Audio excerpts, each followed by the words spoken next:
नमस्कार, आपण पाहत आहात एकच प्रहार न्यूज. पाहुयात काही ठळक आणि महत्त्वाच्या घडामोडी. परंडा सार्वजनिक बांधकाम विभाग कार्यालयात अधिकारी व कर्मचाऱ्यांची गैरहजेरी, नागरिकांना मनस्ताप.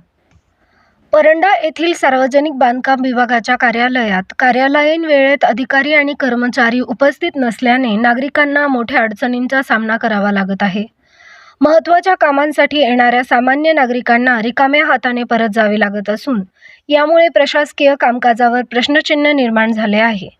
सार्वजनिक बांधकाम विभाग हा रस्ते, पूल आणि इतर सार्वजनिक पायाभूत सुविधांच्या देखभालीसाठी आणि निर्मितीसाठी महत्त्वाचा विभाग आहे.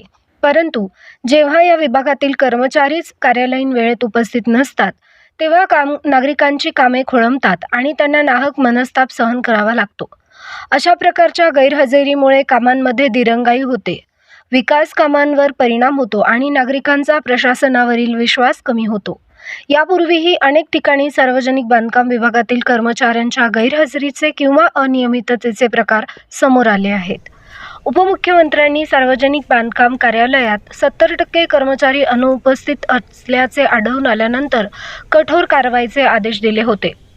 महाराष्ट्रातही एका सार्वजनिक बांधकाम विभागाच्या अधिकाऱ्याला बारमध्ये फाईल्सवर सह्या करतानाच्या व्हिडिओमुळे निलंबित करण्यात आले होते.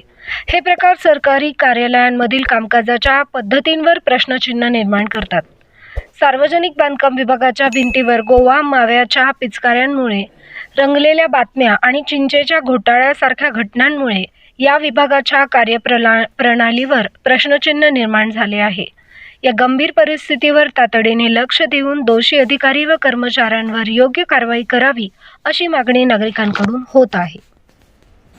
अशाच नवनवीन बातम्या पाहण्यासाठी एकच प्रहार न्यूज चॅनलला लाईक करा, सबस्क्राईब करा, शेअर करा.